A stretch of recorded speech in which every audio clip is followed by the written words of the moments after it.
बच्चों, कैसे आप सभी। और आप सभी का आप देख रहे हैं अभी हमारे चारों तरफ कितनी बारिश हो रही है ना। तो बारिश के अंदर आपको अपनी हेल्थ का सबसे ज्यादा ध्यान रखना है, पानी का सबसे ज्यादा ध्यान रखना है और खाने पीने का भी ध्यान रखना है। क्यों? क्योंकि इस समय जो है थोड़ा सा वायरल इन्फेक्शन का डर रहता है ना बच्चों।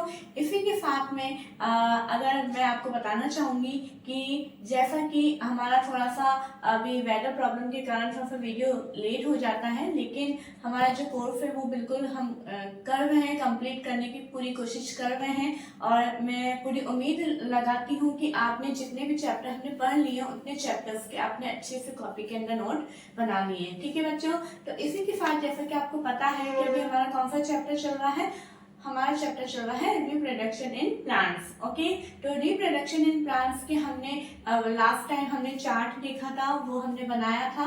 ठीक है, उसके अनुसार आज हम हमारा फर्स्ट मेथड हम देखने जा रहे हैं। वो हमारा फर्स्ट मेथड है असेक्सुअल रिप्रोडक्शन। ओके बच्चों, तो असेक्सुअल रिप्रोडक्शन क्या होता है? वैसे तो हमने इसका देखा था, लेकिन आज हम थोड़ा सा डिटेल में देखेंगे और इस वीडियो के अंदर असेक्सुअल रिप्रोडक्शन के पूरे जो 4 मेथड्स थे, चारों टाइप्स जो थे, वो हम इसके अंदर आराम से देखेंगे। ओके, तो बिना टाइम वेस्ट करे हम अपनी वीडियो स्टार्ट करते हैं।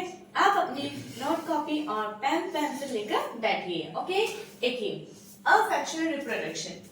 In asexual reproduction, plants can give rise to new plants without seed. आपने देखा है कई बार जब हमें कोई भी खेती करनी होती है, ठीक है, तो हम क्या करते हैं, बीजों को बोते हैं, है ना। तो बीजों को बोने के बाद जो है न्यू प्लांट बन के बाहर आता है। उसके बाद में फिर उसमें लीफ बनते हैं, ब्रांचेस लगते हैं, है ना, फिर फ्लावर्स आते हैं, फिर फ्रूट बनते हैं, फिर उनके फ्रूट के अंदर जो बीज होते हैं उनको हम निकाल के रखते हैं, फिर उन बीजों को वापस बोया जाता है। तो लेकिन असेक्सुअल रिप्रोडक्शन एक ऐसा मेथड है जिसके अंदर प्लांट्स जो है ग्रोथ करेंगे, प्लांट्स नए बनेंगे, लेकिन विदाउट सीड, बिना बीजों के द्वारा।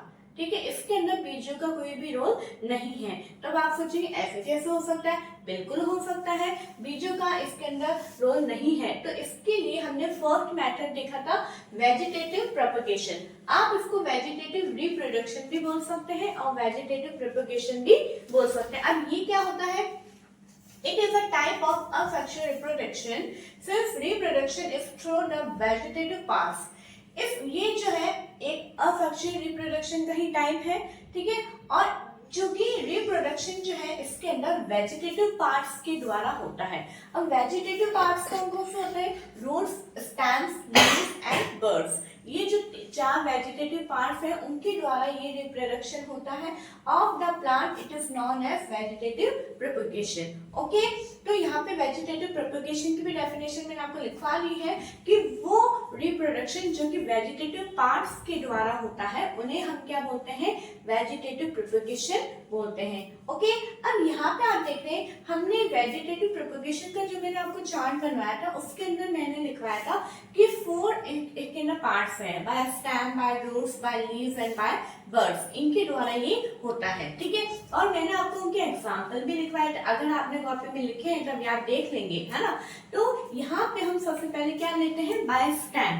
अब बाय स्टेम जो है, स्टेम भी इसमें 2 तरीके से हो रहा है। फर्स्ट मेथड है by stem cutting and second method is by underground stems. Okay, तो सबसे पहले हम देखेंगे बाय स्टेम कटिंग। स्टेम को जैसे कि हिंदी में तना बोलते हैं, आप सभी को पता है।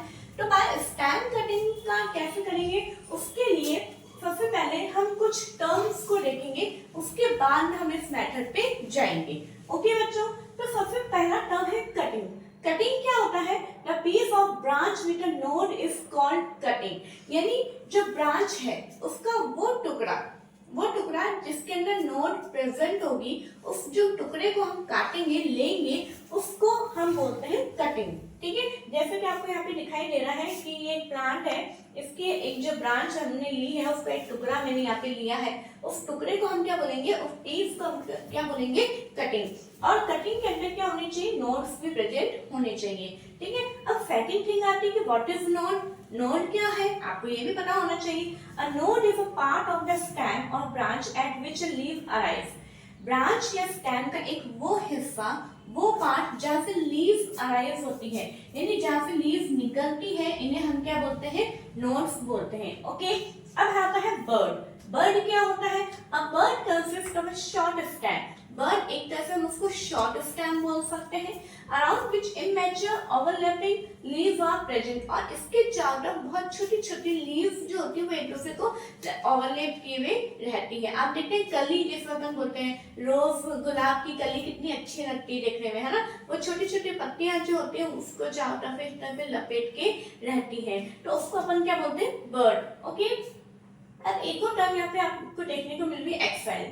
क्या होता है? It is a point of attachment of the leaf and the node, यानी नोड से जहां से वो लीफ अटैच होती है उस पॉइंट को हम क्या बोलते हैं? उस पॉइंट को हम बोलते हैं एक्साइल। ओके बच्चों, तो यहाँ पे कुछ टर्म्स जो है वो मैंने यहाँ पे विद डेफिनेशन यहाँ लिखी है, आपको इनको लिखना है क्योंकि कभी कभार केवल डेफिनेशन भी पूछी जा सकती है।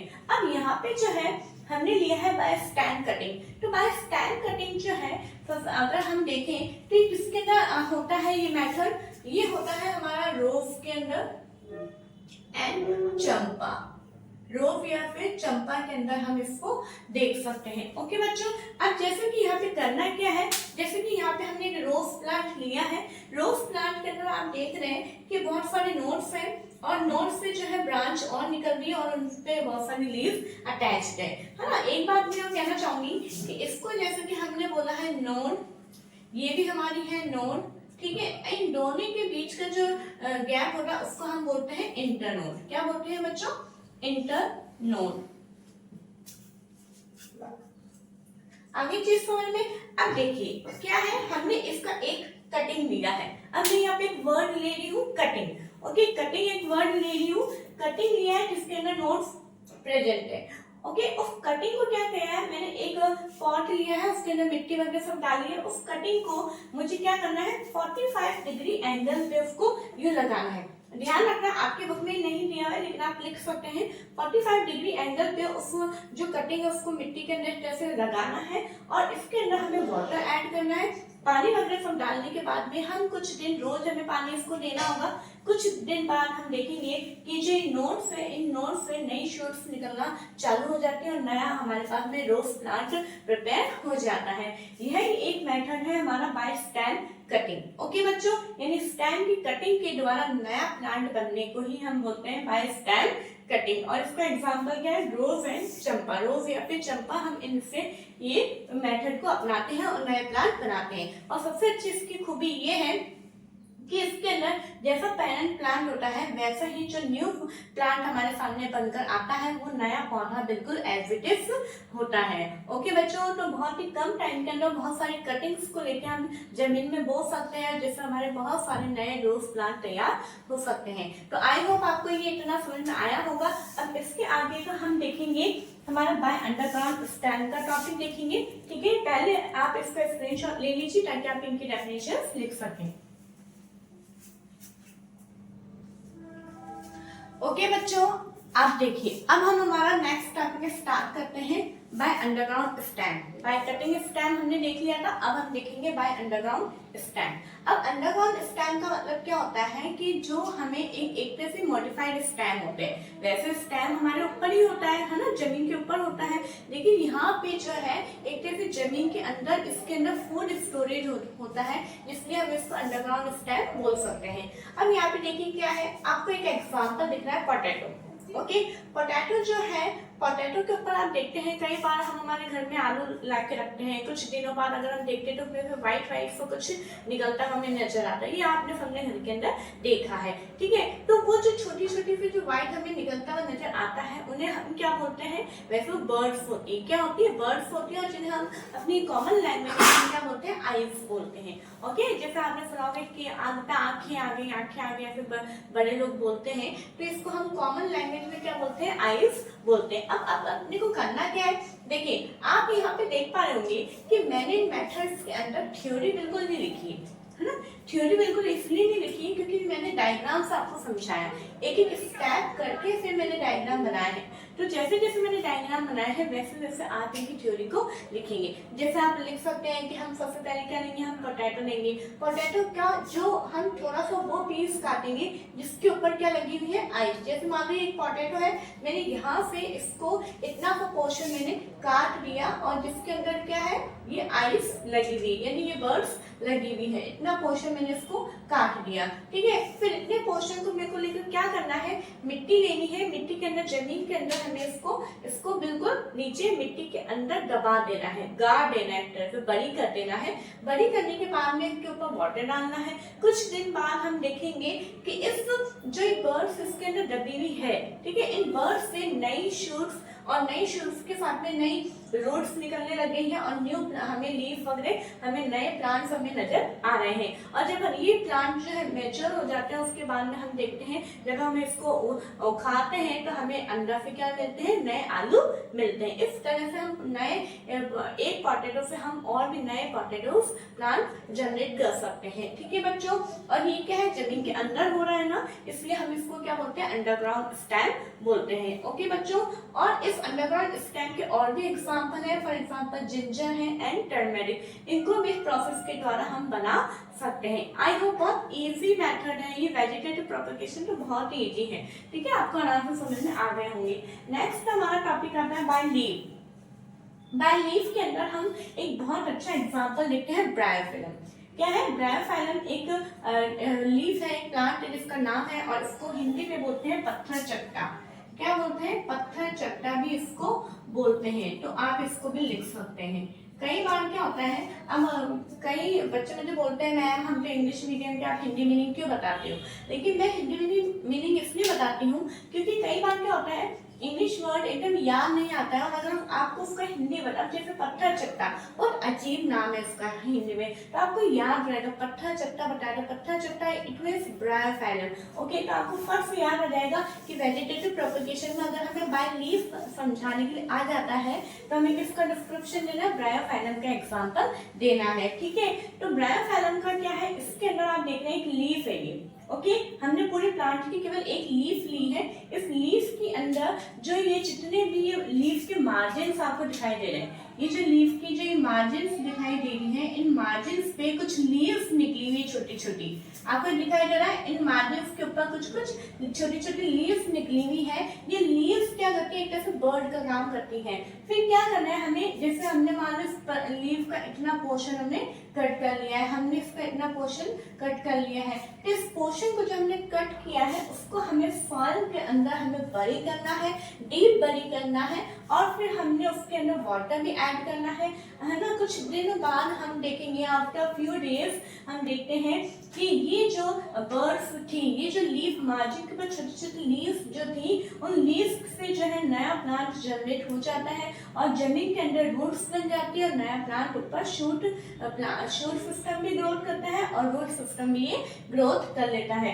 तो आप देख रहे हैं कि इस तरह से बहुत जल्दी जल्दी जो है इस मेथड के द्वारा हम नए न्यू प्लांट्स को जनरेट कर सकते हैं, ओके। और इसका बाय लीफ के द्वारा हम एक और एग्जांपल देखते हैं, वो है हमारा कैक्टस। कैक्टस जो है एक डेजर्ट प्लांट, आपको ध्यान हो, तो इसके भी हम कैक्टाई जो लीव होती छोटी छोटी उनको जो है एक मेथड के द्वारा हम काम में ले सकते हैं, ओके बच्चों। आई होप आपको ये बाय लीफ वाला मेथड भी समझ में आ गया होगा। नेक्स्ट और लास्ट हम वेजिटेटिव पार्ट देखते हैं बाय रूट्स। रूट्स यानी जड़ होती है। Roots of some plant can also give rise to new plants. कुछ पौधों की जो जड़ें होती हैं उनके द्वारा भी नया प्लांट राइज होता है। जैसे कि इसके एग्जांपल है sweet potato and dahlia, okay. इसके ये एग्जांपल है, इनको भी इसी तरीके से मेथड के द्वारा हमें न्यू प्लांट में जनरेट करना है, ओके बच्चों। अब आता है, देखिए आपके यहाँ पे जैसे आपकी बुक में थ्योरी दे रखी थी, मैंने उसको as a point of with heading आपको दिया है, क्योंकि कई बार ये क्वेश्चन बनके आ जाता है। आप इसको प्लीज एज अ क्वेश्चन बना के लिखेंगे, बेनिफिट्स ऑफ वेजिटेटिव प्रोपगेशन। क्या फायदे हैं वेजिटेटिव प्रोपगेशन के, क्यों करना जरूरी। हम तो अच्छे बने बीज डाल रहे थे ना जमीन में, उसमें नया प्लांट आ रहा था, लेकिन हमें ये सब मेथड अपनाने की क्यों जरूरत है, बहुत जरूरत है।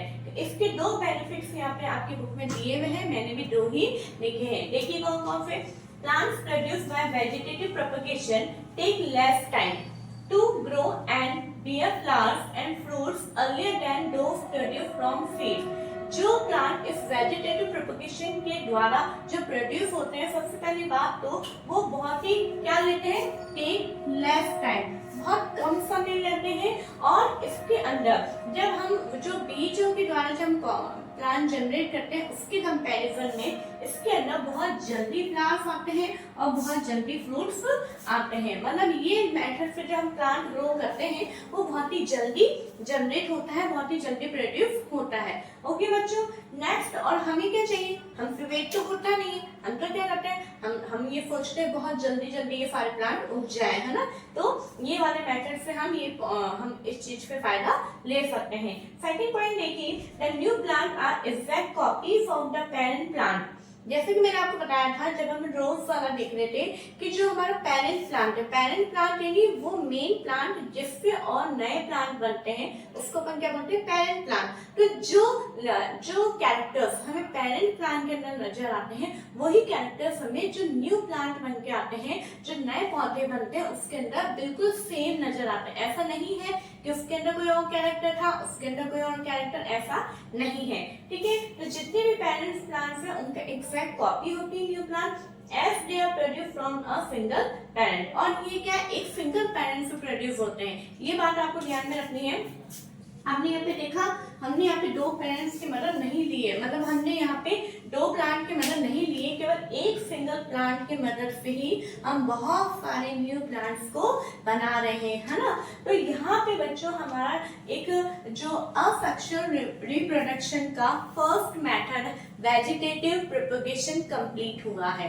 अब आप इसका स्क्रीनशॉट लीजिए, ये डायग्राम्स जैसे मैंने बनाए हैं वैसा आप कॉपी में बनाइए। आप ये मत सोचिए कि बुक में तो सब बना हुआ है, बुक में क्या पोटैटो है, ब्रायोफाइलम है, लेकिन इसको फर्स्ट स्टेप जैसे आपने ये लिया, ये आपका क्या हो गया, हमारा फर्स्ट स्टेप हो गया, उसके बाद में ये हमारा सेकंड स्टेप हो गया। इस तरीके से आप बनाइए। तो जब आप एग्जाम टाइम में रिवीजन करेंगे तो रिवीजन के दौरान ये आपको जो है आराम से याद हो जाएगा। ये फर्स्ट स्टेप है, इसके बाद में ये हमारा सेकंड स्टेप था, फिर उसके बाद में ये हमारा थर्ड स्टेप आ गया है। इस तरह से जब आप देख लेंगे, एक नजर भी आप एक डायग्राम पे देख लेंगे तो आपको पूरी थ्योरी याद हो जाएगी। कुछ भी जरूरत नहीं है आपको बुक उठा के इसको ये वाली थ्योरी पढ़ने की, आप आराम से इसको लिख देंगे। एक एक थ्योरी आ रही है, एक बार आपने लाइन्स लिख दी कॉपी के अंदर, वही लाइन्स वाली चीजें आ रही है। आगे बात समझ में, तो ये है जो इस तरह से आप इन चीजों का ध्यान में रखें, बेनिफिट्स हैं जो आप इनको ध्यान में रखें और ये सारे डायग्राम बनाइए। आगे का हम देखते हैं। ओके,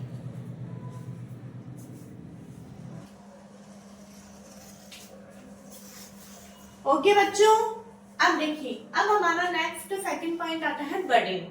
जैसा कि आपको ध्यान हो तो अपन ने एक चार्ट बनाया था कि how many types of asexual reproduction. Okay, उनके 4 टाइप्स अपन ने देखे थे।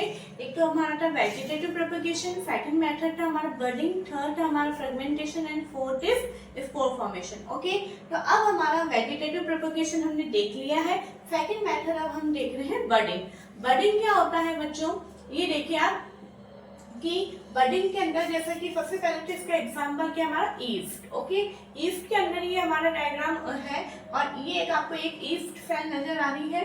उसके बाद में जैसे जब ये ग्रोथ करती है, ग्रोथ करने के बाद में आपको देख रहा है डेवलप हो रही है और ये साथ में यहाँ पे ग्रोथ करके एक बर्ड को डेवलप करती है। एक मतलब जैसे यहाँ पे एक अलग से थोड़ी सी बल्ब लाइक स्ट्रक्चर हमें नजर आ रही है, उसका थोड़ा सा निर्माण होते हुए नजर आ रहा है। उसके बाद में जो एक न्यूक्लियस इसके अंदर होता है वो आप देख रहे हैं 2 न्यूक्लियस यानी डिवाइड हो गए हैं, ठीक है, जिसको अपन यहाँ पे बोलते हैं, ये जब एक नया न्यूक्लियस आ गया है तो एक तरह से नई सेल यहाँ पे बन रही है जिसको अपन क्या बोलते हैं, न्यू बर्ड। उसके बाद में ये जो न्यू बर्ड है वो इस पूरे पेरेंट बॉडी से बिल्कुल अलग डिटैच हो जाती है इस तरह से और बहुत सारी ये न्यू बर्ड्स, न्यू सेल बन जाती है, जिसे अपन ने बोला है चेन ऑफ बर्ड्स। ओके, तो ये डायग्राम आई होप आपको समझ में आ गया होगा। ये डायग्राम आपके बुक में एज इट इज बनाया हुआ है।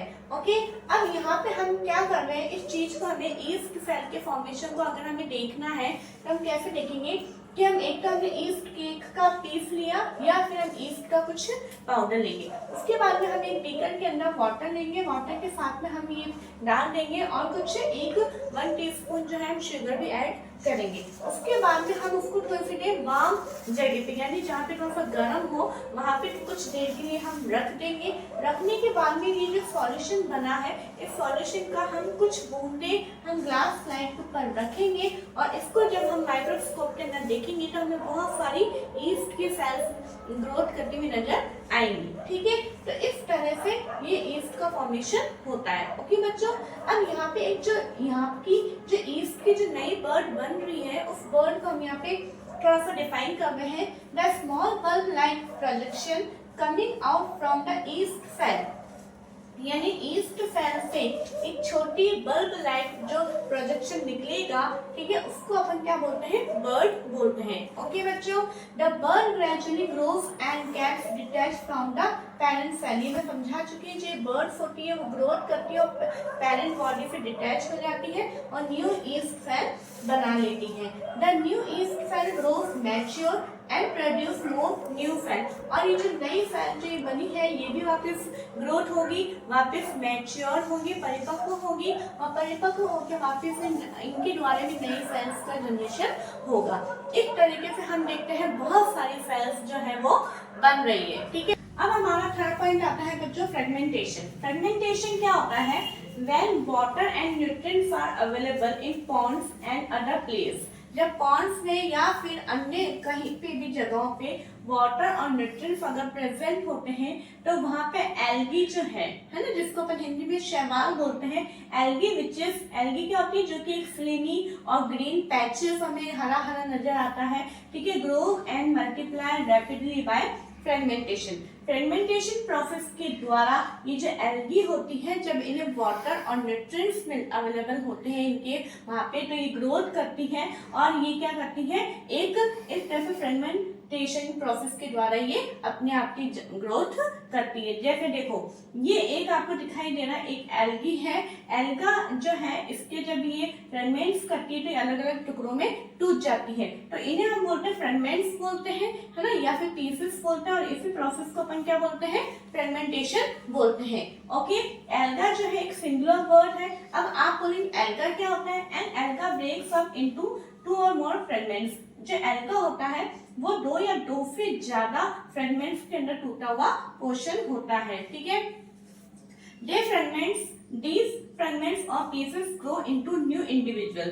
जैसे ये एक फ्रेगमेंट है, अब ये फ्रेगमेंट ग्रोथ हो करके फिर ये अपने टुकड़ों को तोड़ेगा। ठीक है, इस तरीके से this process continues and they cover a large area in a short period of time. इस तरीके से प्रोसेस होता है और ये बहुत ही कम टाइम में पूरे लार्ज एरिया के अंदर ये पूरा फैल जाता है। और हमें इसलिए आप देखते हैं कि बहुत बड़े बड़े जो पॉन्ड्स होते हैं, है ना, वहां पे हमें पूरा पॉन्ड एकदम ग्रीन कलर का नजर आता है। क्यों नजर आता है, इन्हीं एल्गी के कारण। ओके, और इस प्रोसेस को अपन क्या बोलते हैं, फ्रेगमेंटेशन बोलते हैं। ओके बच्चों, नेक्स्ट हमारा आता है spore formation.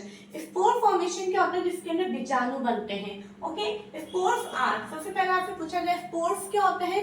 Spores are asexual reproductive bodies. जो स्पोर्स होते हैं वो रिप्रोडक्टिव बॉडी है, यानी इनके द्वारा नए जो है फॉर्मेशन हो सकते हैं। Okay, spores are store in sporangium.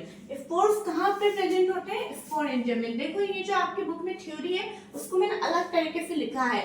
ठीक है, ये नहीं कि आपकी जो बुक में है उसको एज इट इज आपने लिख दिया, नहीं, एक तरीके से आपको लिखना है। सबसे पहले अपन ने लिखा है स्पोर्स क्या होते हैं, फिर अपन ने लिखा है स्पोर्स कहाँ पे स्टोर होते हैं, तो स्पोरेंजियम में। अब स्पोरेंजियम क्या है, sporangium are grow on the moist bread. जो अपन देखते हैं ब्रेड जो थोड़ा सा नमी हो जाता है उसके अंदर, है ना, तो जो मॉइस्ट ब्रेड होती है उसके अंदर क्या ग्रोथ करने लग जाते हैं, ये स्पोरेंजियम एकदम ग्रोथ करने लग जाते हैं। ठीक है, और इसी को ही हम क्या बोलते हैं, ब्रेड मोल्ड बोलते हैं, लाइक फंगाई। आप देखते हैं ब्रेड के ऊपर, है ना, व्हाइट व्हाइट सा कॉटन जैसा एक आपको पैचेस नजर आते हैं, फिर उसके थोड़े टाइम बाद हम देखते हैं कि वो ब्लैक कलर में बदल जाता है। तो जब ये पहले व्हाइट कलर का होता है तो ये ग्रोथ करता है और इसके नीचे एक थ्रेड लाइक स्ट्रक्चर, ये हमें नजर नहीं आता है ऊपर से, हमें ऊपर से कैसा लगता है जैसे कोई कॉटन जैसे कुछ लगा दिया है, लेकिन ये इसके अंदर जब हम इसको माइक्रोस्कोप के अंदर देखते हैं तो हमें लगता है कि नीचे तो कुछ थ्रेड लाइक स्ट्रक्चर नजर आती है जिसे हाइफा बोलते हैं,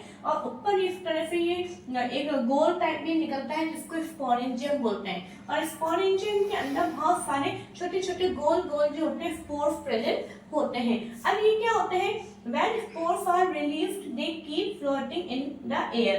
जब ये स्पोरेंजियम पूरा फुल हो जाता है, एकदम भर जाता है, तो इसके अंदर जो स्पोर्स होते हैं वो ये स्पोरेंजियम क्या होता है, फट जाता है। जब एकदम ये भर जाता है तो क्या होता है, ये एकदम फटता है और फटने के साथ में इसके अंदर जो स्पोर्स होते हैं वो बाहर निकल जाते हैं और बाहर निकलने के कारण ये क्या होता है, एयर के अंदर फ्लोट करने लगते हैं। क्यों फ्लोट करते हैं, क्योंकि ये बहुत ही हल्के होते हैं वेट में, ठीक है, इसलिए फ्लोट करते हैं। Each spore is covered by a hard protective coat. अब क्या है, अब अभी तक के स्पोरेंजियम में सेफ थे, लेकिन अब चूंकि बाहर अब ये एयर में फ्लो हो रहे हैं, तो फ्लोट कर रहे हैं, तो इनका प्रोटेक्शन का भी ध्यान रखना पड़ता है, ठीक है। तो प्रोटेक्शन का ध्यान रखना है, तो इसके लिए इनके ऊपर एक बहुत ही अच्छी हार्ड कवरिंग लेयर होती है, ताकि अगर बहुत ही ज्यादा टेम्परेचर हो रहा है, बहुत ही ज्यादा ह्यूमिडिटी हो रही है, किसी भी तरीके की अनफेवरेबल कंडीशन अगर इनको मिलती है तो ये खराब ना हो, ठीक है। अब आगे देखते हैं अंडर फेवरेबल कंडीशन, जब इनको अच्छी इनकी लाइक कंडीशन मिलती है, ठीक है, अ spore germinate and develop into a new plant. तो फिर ये स्पोर्स जो है वो जैसे कहीं पे भी, जैसे मान लो ब्रेड आ गई है ना, ब्रेड के ऊपर ये आ गए हैं और वहां पे अगर इनको अच्छी फेवरेबल कंडीशन जस्ट लाइक अ मॉइस्ट एयर सॉइल है ना, ये मिलते हैं, तो वहां पे जाके और जर्मिनेट होते हैं, ग्रोथ करते हैं, नए प्लांट के अंदर बदल जाते हैं, ठीक है। इनके और एग्जांपल हम देखते हैं मॉसेस एंड फर्न्स। यहाँ पे एक आपको प्लांट नजर आ रहा है जो कि फर्न्स का है। यहाँ पे हम देखते हैं कि इनके लीफ के अंदर भी ये स्पोर्स के द्वारा ही फर्न और मॉसेस का निर्माण होता है, और इनकी लीफ की निचली सरफेस के ऊपर भी छोटे छोटे राउंड चीजें हमें देखने को मिलती है, पैचेस, जिनको हम फ्लोराई बोलते हैं। ओके बच्चों, तो ये आपका असेक्सुअल रिप्रोडक्शन वाला टॉपिक यहाँ पे हमारा यहाँ पे फिनिश होता है, कंप्लीट होता है, ठीक है। आज मैंने एक ही वीडियो के अंदर ये पूरा टॉपिक क्लियर कर दिया है, ताकि अब हम नेक्स्ट वीडियो जब हम आपके सामने आएगी तो वो सेक्सुअल रिप्रोडक्शन का टॉपिक होगा। और आपको ये टॉपिक एक साथ देखने से फायदा ये है कि आप इनके नोट्स आराम से बना लें, बार बार समझ लें, रिवाइज करें, इनके डायग्राम्स की बहुत इजी डायग्राम्स है, ये डायग्राम्स आप बनाने के प्रैक्टिस करें, क्योंकि एग्जाम में आएंगे। ओके बच्चों, तो और अगर मैं फिर कहना चाहूंगी कि अगर आपको ये वीडियो अच्छी लगती है, एक थोड़ा सा भी अगर आपको इन वीडियो से हेल्प मिल रहा है अपने कंटेंट को समझने में, तो प्लीज आप इन वीडियोस को अपने ज्यादा से ज्यादा शेयर करें, क्योंकि आप शेयर करेंगे तभी लोगों को पता चल पाएगा और अन्य बच्चों को पता लग पाएगा, ठीक है। और अपने क्लास में भी बता सकते हैं कि देखिए मैंने नोट्स बनाए हैं, आप भी बना सकते हैं, है ना बच्चों। और वीडियो अच्छी लगती तो लाइक भी किया करें और शेयर करें और सब्सक्राइब करें। Thank you.